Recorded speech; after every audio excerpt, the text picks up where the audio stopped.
Баршаларыңызға сәлем достар, сіздермен Жібек, менің каналыма қош келдіңіздер.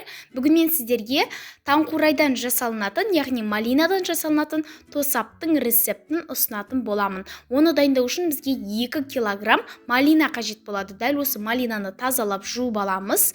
2 килограмм малинаны абайлап, барынша езіп алмай жуып аламыз. Енді дәл осы 2 килограмм малинамызға 1,5 килограмм шекерімізді қосамыз.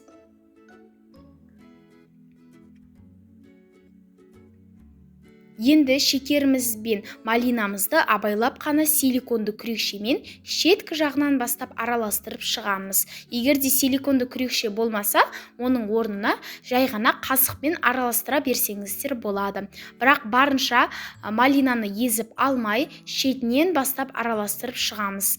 Енді дәл осы біздің шекер мен малинамызды шекері еруі үшін холодильникқа 3-4 сағатқа қойып қоямыз. Сол кезде шекері толық еріп, малинамен бірге түседі. 3-4 сағат өткен кезде әр бір ортасында 2 сағаттан кейін тағы да холодильникті ашып бір араластырып жібереміз. Одан кейін қайтадан холодильникке салып, тағы да 1-2 сағатқа қойып қоямыз. Дәл осылай 3-4 сағат холодильникте тұрады малина. Шекері толығымен еріген соң, біздің тосапты жасайтын ыдысымызға газдың астын жағып, малинамызды саламыз, яғни малина мен шекерімізді. Енді оның егер де сіздер газды істейтін болсаңыздар, тек қана газдың астын жағасыздар. Мен ошаққа істедім, сол себептен астына от салып отырамыз.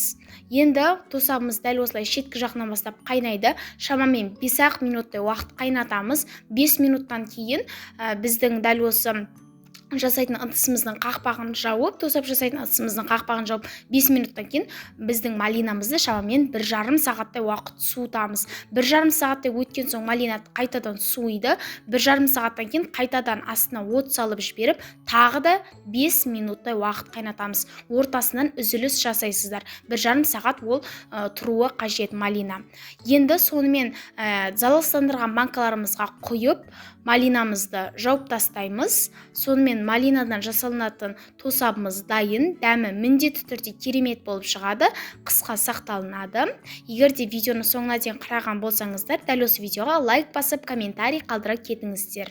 Келесі кездескенше.